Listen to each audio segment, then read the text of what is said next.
जब भी आप ब्रज में भ्रमण करने के लिए आओगे तो कान्हा जी की लीलाओं का ही आनंद लोगे, क्योंकि कान्हा की लीलाएं तो अनंत हैं। कहते हैं ना, हरि रूप अनंत हरि कथा अनंता। लेकिन जब भी आप भांडीर वन में प्रवेश करोगे, कभी शास्त्रों का अध्ययन करोगे या किसी के मुखार विंद से श्रवण करोगे तो ज्ञात होगा कि भांडीर वन में एकमात्र लीला नहीं है, यहाँ पे हमारी 14 लीलाओं का उल्लेख है। प्रथम लीला श्री जी के विवाह की मानी जाती है, लेकिन सबसे बड़ा ग्रंथ श्रीमद् भागवत जी को माना जाता है। आपने उसका अध्ययन श्रवण किया हो तो राधा रानी का नाम उसमें आता है, नहीं आता?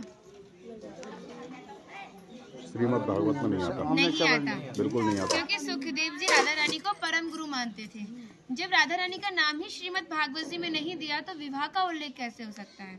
लेकिन श्रीमद् भागवत जी को छोड़ के 12 ग्रंथ ऐसे हैं जो हमारी लाडली जी के विवाह का उल्लेख करते हैं।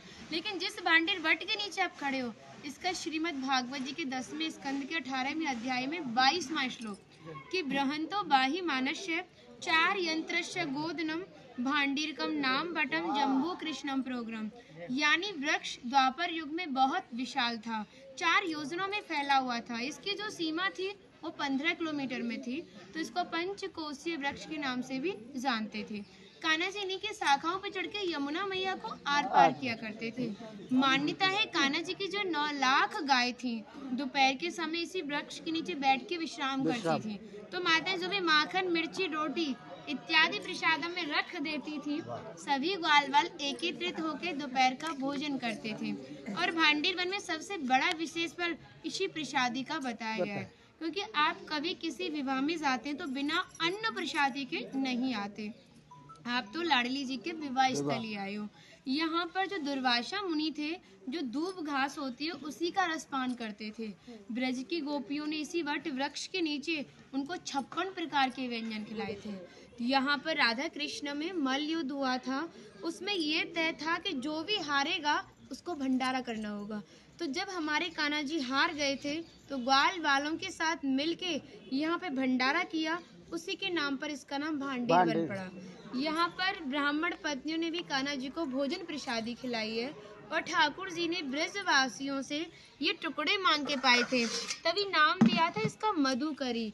मांग के पाना मतलब मधुकरी।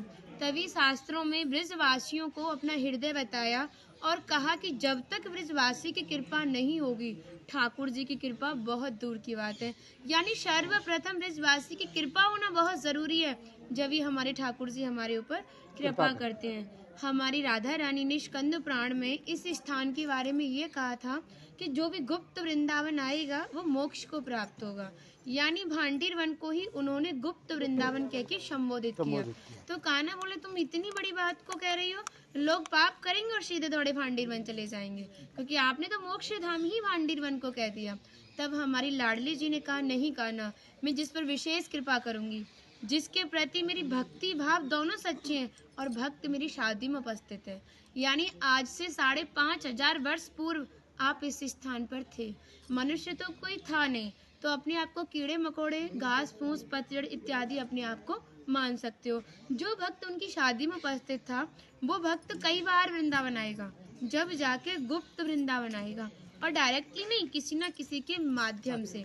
इस स्थान तक पहुंचने के लिए माध्यम का होना बहुत जरूरी है, और सारा श्रेय भी माध्यम को जाता है, क्योंकि माध्यम ही हमें ऐसे दिव्य स्थान पर पहुंचाता है।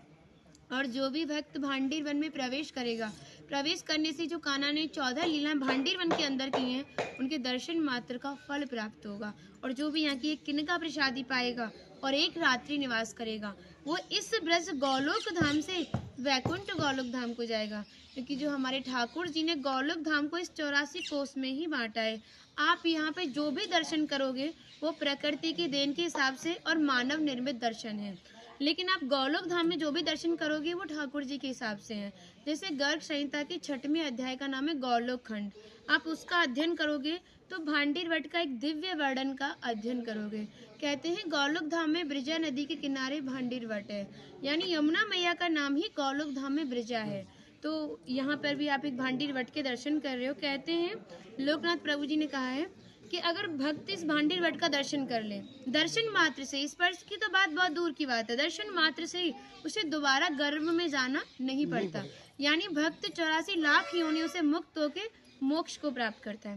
बोलो राधे राधे।